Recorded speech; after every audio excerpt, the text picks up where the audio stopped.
Hi everyone, and I've just got a quick public service announcement or PSA on the topic of feeling. Now, the reason I bring this up is because in a Jungian cognitive function and MBTI context, feeling means a very specific thing.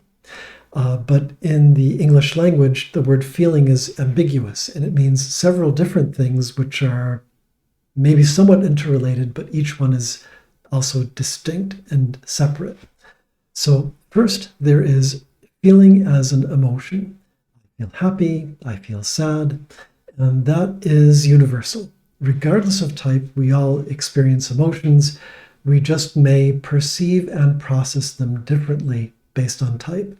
But you'll get people that will be angry, that will be happy, that will be pensive. We all have these ways of moving through the world. It's part of what it means to be human. Therefore, when we talk about emotions, this isn't really a useful MBTI indicator. The second way that we talk about feeling is as a value or belief. So I feel that everyone should be treated equitably, or I feel that I've been wronged in life and deserve better. I feel that kindness is important to bring to everyone in everyday life. These are static. It may have been an evaluation at some point in the past, but these are static values that are left unchallenged, that are brought up from on a perception basis from somewhere in the past where that was ingested as a value and now it's part of you. Those types of static values or beliefs I usually associate with high introverted sensing or SI.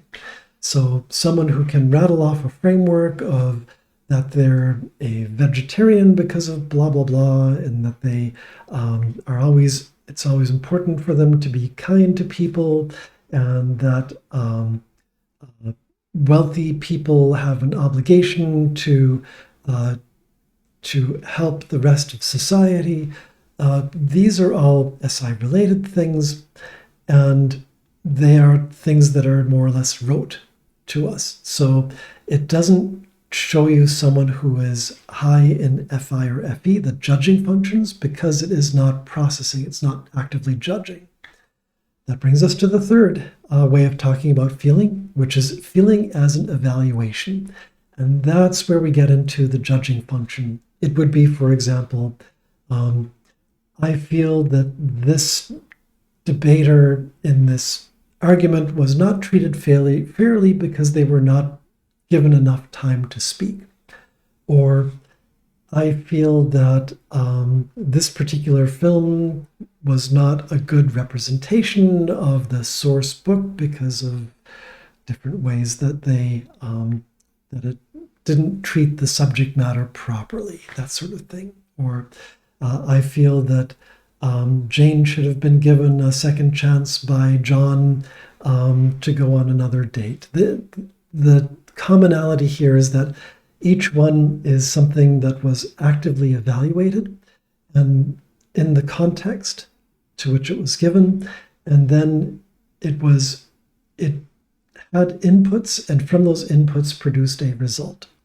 And that's where you get your introverted and extroverted feeling, with introverted feeling, of course, looking inward at the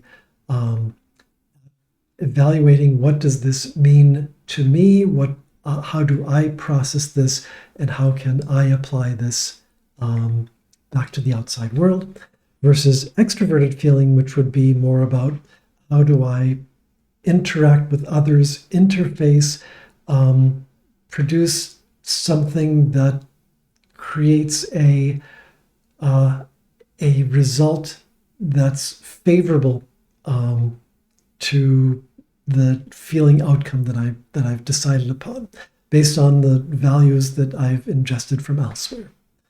So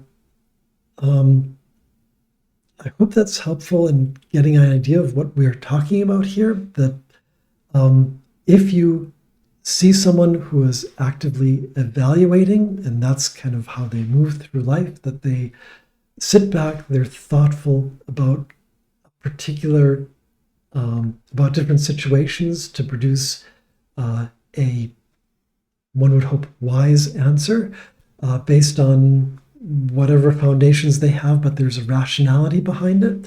Then you can be talking about an FI user or potentially an FE user. If someone's rattling off the things that they believe more or less on a rote basis, that's much more of an introverted sensing thing.